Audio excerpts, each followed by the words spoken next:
We've gone over a lot of reasons why this course exists. Bottom line, it is to help young drivers become safer drivers. Now we get into the issue of, I want to get my driver's license. How do I do it? Well, the first step is going to be completing this online course and taking the end of course test. Upon passing the end of course test, you'll receive a certificate in the mail. If you need your certificate quickly, then after you successfully pass the end of course test, you can choose for it to be delivered overnight. There is an extra fee for this, and we do not deliver on the weekends. Next, take your certificate along with some form of identification, like a birth certificate, your passport, state ID, or maybe, if you're from another country, a passport with a current visa or resident alien card over to the Department of Public Safety, along with your Social Security card. There's also a new requirement for getting your driver's license or learner's permit, and that is you must show proof that you are a resident of this state. This is an extra step, but it is really easy. If you live on your own, then take two of the following documents with you: a utility bill, a rental agreement, a mortgage statement, or even a bank statement will work. These documents must show your name listed with your Texas address. There are a variety of documents that can be used to help you get your driver's license or learner's permit. When you receive your certificate in the mail, we have included a lengthy list of all of the documents that can be helpful in getting your driver's license. If that list still leaves you with questions, check the Department of Public Safety website for other documents that will prove residency. Remember, in Texas, it is the Department of Public Safety that controls driver's licenses. So the next piece is, what do I tell the DPS when I get there? You got to make the decision beforehand. Are you going to get a learner's permit, which will allow you to begin practicing on our roads, or are you going to go directly and take your driving test? If you're going to go directly to take your driving test, you've got to let them know this. They'll say, are you here to take a road test? And the answer is yes. That's what you want to do, okay? So there's those two different routes you can take. You can get your learner's permit, which will allow you to begin to legally practice as long as there's someone who is 21 years old or older who has a driver's license and has had that driver's license for at least a year sitting in the front seat with you when you're driving. Other limits surrounding the learner's permit is you must hold this learner's permit for 3 days. So if you go on a Monday and get your learner's permit with the certificate that we issue you, then you wouldn't be eligible to go take your driving test until Thursday. Okay? So it's going to be 3 business days that you must hold that learner's permit before they'll allow you to take that road test. So realize that small issue right there. Okay? Cost ranges somewhere between $6 and $25. If you get the learner's permit, it's $6. And if you take the road test, it can be as much as $26. Now you've made the decision to take your road test. A new feature of the DPS website is that you can schedule your road test online if you already have your learner's permit. If you use this online scheduling feature, the DPS wants you to arrive at least 1 hour before your scheduled test time so you can do some basic paperwork before you take the driving test. Other driver's license office functions on the concept of first come, first served. Okay? So you're going to want to get there early in the morning so that you are going to get the opportunity to do your driving test that day. In order to do your driving test, you've got to have, again, the list of documents we have already talked about. Generally speaking, your birth certificate, Social Security card, this certificate we send you after successfully passing the end of course test, and proof of residency. But you'll also need proof of insurance. If you own the car, you'll need proof of insurance in your name. If you do not own the car, then simply showing the traditional insurance liability card that the owner of the car should have to the DPS will do. You are also going to need the car to be properly inspected or have a current inspection sticker. and have a registration sticker that's current as well. Okay? What does this mean? Well, when you go to take your driving test, before the examiner gets in the car and gives you the driving test, they're going to walk around and check your car. Make sure that the headlights work on your car, the tail lights work, the turn signals work, and amazingly enough, that the horn on your car works. You have to make sure that all of those things are working before you take the road test. So good luck with it, and I hope that it's safe driving from here on out for you. When you go over to take your driving test, you're going to have to let them know you're there to get a Class A license, a Class B license, or a Class C license. Now, most of you are trying just to get your basic Class C license, and the Class C driver's license allows you to drive any regular pickup truck or a car on the roads. It does not allow you to drive motorcycles or mopeds, nor does the Class B nor the Class A license. Driving a motorcycle or moped on our roads requires that you get a special Class M driver's license. Now, the Class B would allow you to drive vehicles that weigh 26,000 pounds or more, but they can only tow a trailer that's 10,000 pounds or less, okay? And then a Class A driver's license, again, involves a 26,000 pound vehicle or more, but you can tow trailers that are 10,000 pounds or more. So again, we've got these basic 4 classes of driver's licenses: the Class A, the Class B, the Class C, and the Class M. Now, on any of these driver's licenses, there can be restrictions. The A restriction is the most common restriction. The A restriction means that you've got to wear glasses when you're driving. It'll say corrective lenses, but this can mean eyeglasses or contact lenses. The next most common one is the letter B restriction, and that's going to be on everyone's driver's license that gets a learner's permit. In other words, a learner's permit is really a Class C driver's license, so you can drive any car or small truck, but you have to have someone who is a licensed operator in the front seat who is 21 years old or older, okay? They've got to be there in the front seat with you and sober. Other restrictions that can be put on your driver's license may be you can't drive at night, you can't drive on the freeway, must have an automatic transmission, can't drive over 45 miles per hour. These are all restrictions that may be placed on someone's driver's license. Just as there can be restrictions on your driver's license, there can also be some endorsements giving you some special privileges. Some of them could be driving an 18-wheeler that is allowed to carry hazardous materials. Another one could be that you drive a tanker, you know, like what we haul gasoline around in. And another one is your school bus driver. That's a special endorsement that can be added onto a Class B driver's license. A minute ago, we just talked about how you can get restrictions placed on your license. The state has a set of penalties if you choose to violate a restriction. So if you violate a restriction, that can actually, on the second time you're caught violating that restriction, lead to a suspension, okay? Another violation that can get your license suspended is for driving while intoxicated, often called a DWI, and for minors, driving under the influence. Either one of these can lead to license suspensions of varying lengths of time based on the number of convictions that you've had and your age.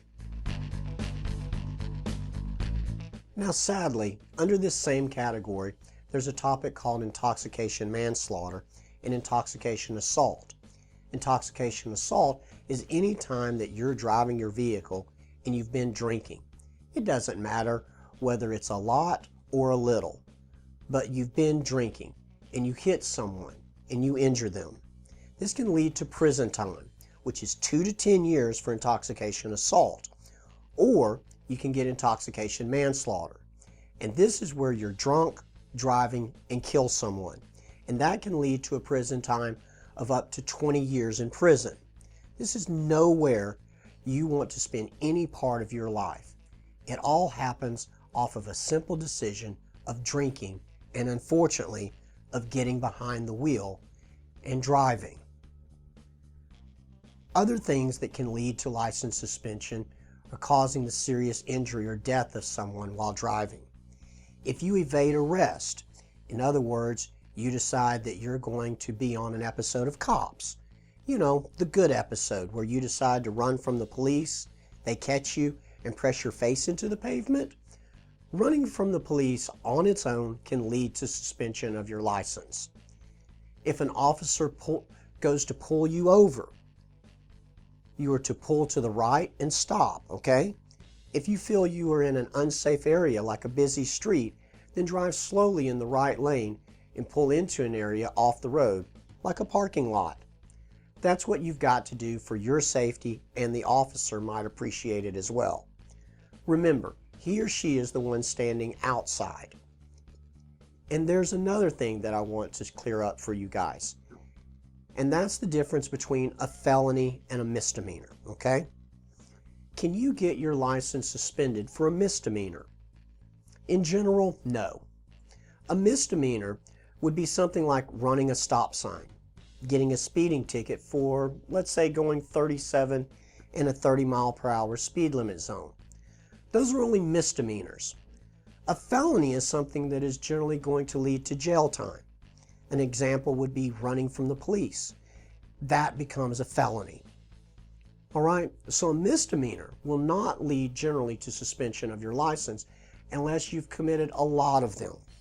In fact, the state says 4 traffic stops in a year can define what is called habitual reckless driving, which is another reason you can get your license suspended. So habitual reckless driving can lead to license suspension. That's 4 stops in any 1-year period. Remember, this habitual reckless driving violation, it may show up on a test later in the course. Then, the other thing that Texas has created lately is a point system. So the point system means that if you get pulled over by the police, and that turns into 1 speeding ticket, right? Then unfortunately that speeding ticket can be 2 points on your driving record. So then 3 months later, you get another speeding ticket. Now you've got another 2 points on your driving record. Remember, it only takes 6 points on your driving record to lead to a possible loss of your driver's license. How do you prevent this? How do you keep this from happening? 1, by taking a defensive driving course, which will help keep points off of your driving record. And 2, realize you are not in a position where you can afford to take these types of risks of driving, getting speeding tickets, running stop signs, etc. Other reasons that can get your license suspended are going to be providing false information either to a police officer or in an effort to make application for your driver's license or your learner's permit, okay? And the part that's really scary about this now is that if you create false information about yourself, the least of your worries may be getting your license suspended, because you may be looking at a violation of something in the Homeland Security's Act. Falsifying information, whether it's your age, where you're from, or what your name is, in any way to any law enforcement can result in your license getting suspended, okay?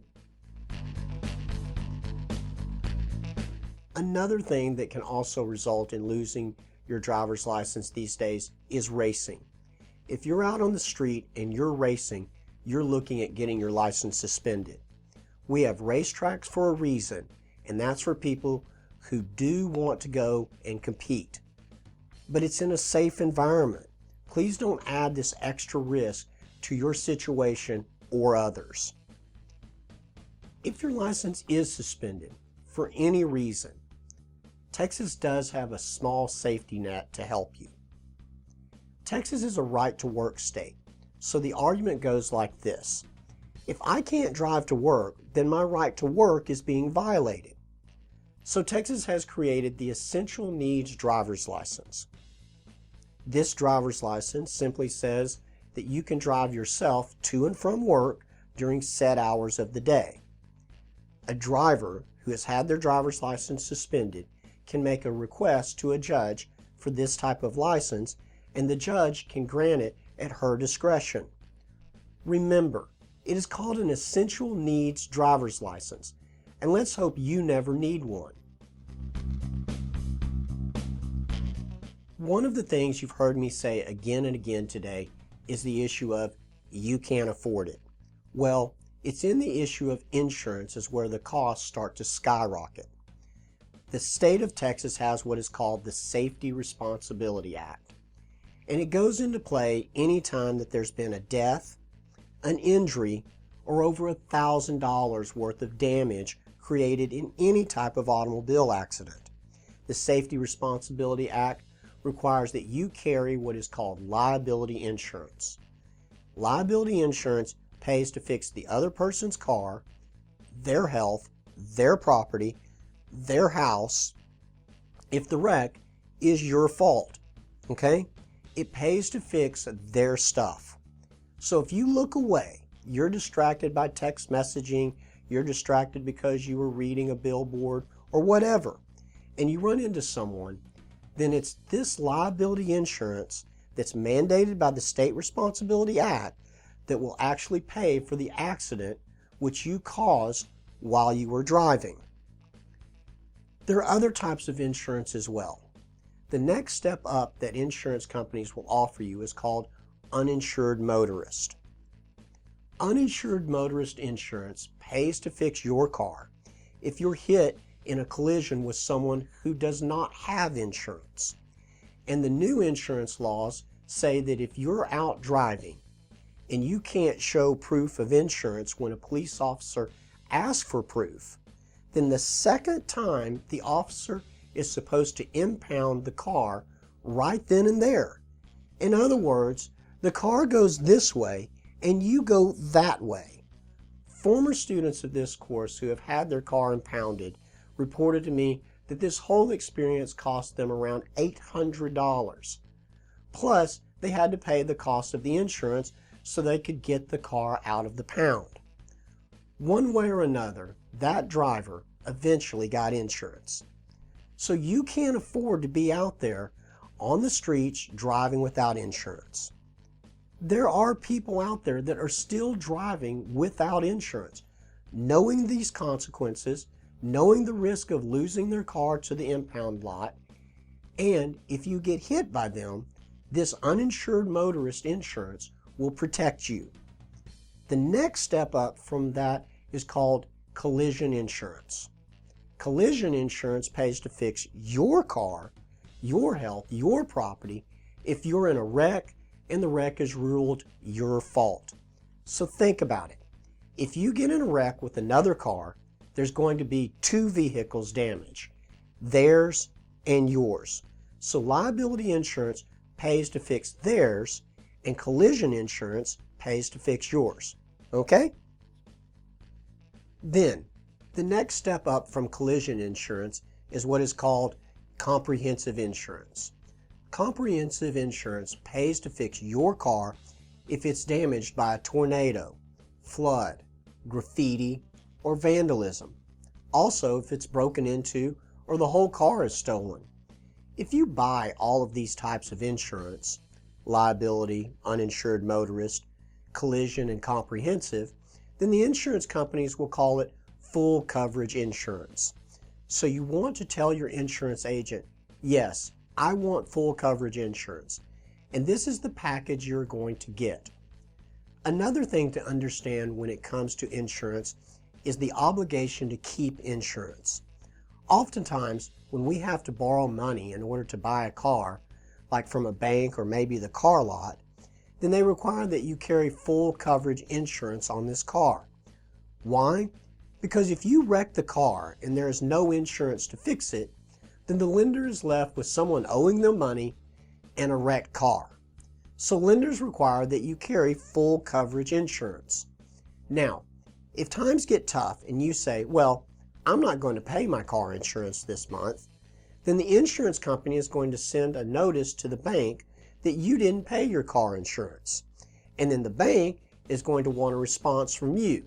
And depending on the situation, the bank may go out and get insurance on your car. Then they're going to bill you for that insurance. And this insurance that they're talking about getting you is extremely expensive insurance. It's going to be like $100 a month more than what you're currently paying. Therefore, understand driving on our roads is more than getting a car and starting it. Driving has a significant financial commitment as well. The other thing that I said earlier about you can't afford these mistakes is that insurance rates, your insurance rates, are decided by how risky of a driver the insurance company perceives you to be. So if you get one speeding ticket versus your friend who has no speeding tickets, the insurance company will perceive you as being riskier. So what does that mean? From my calculations, it means that your insurance cost will go up about 25% in 1 year. And your insurance rates will stay that high for the next 3 years.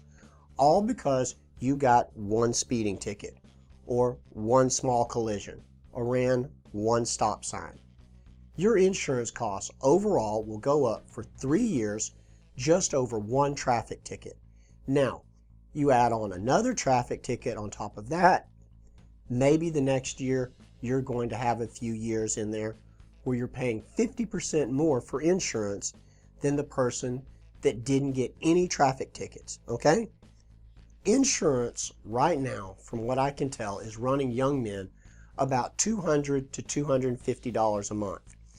And so you start looking at 25 and 50% of that number, then you're looking at around $350 a month just for car insurance, all right? And this is what I mean by saying that it costs to drive an automobile. The cost is going to be hard for you to afford if you keep on making risky decisions. Texas has some other laws that can also result in you getting your license suspended. One of them is called failure to stop and render aid. What this means is if you're driving along and you're the first one upon the scene of an accident and someone is hurt, then you're required by law to stop and help. And when I say hurt, I mean hurt. It isn't, ow, I kind of bruised my arm or whatever, because we know and we've heard the stories of where somebody fakes an injury and then that person ended up taking advantage of the other person. That isn't the case here. Someone has to actually be hurt, okay? And the law is called failure to stop and render aid. So if you fail to stop when someone is hurt, that can lead to your license being suspended. I encourage people to help in these situations because I think, what if it were you in that situation? What if you were the one in that single car accident where you ran off the road in the middle of nowhere and someone drives by and they don't stop to help you? That could mean the difference between life and death, okay? Helping that person may be as simple as just calling the emergency number 911 and getting the police or ambulance out there to help that person.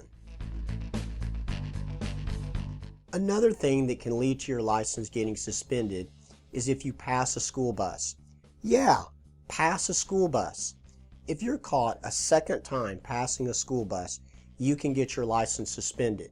So remember, whether it is driving while intoxicated, evading arrest, no auto insurance, or habitual reckless driving, Texas has many ways that can lead to your license being suspended.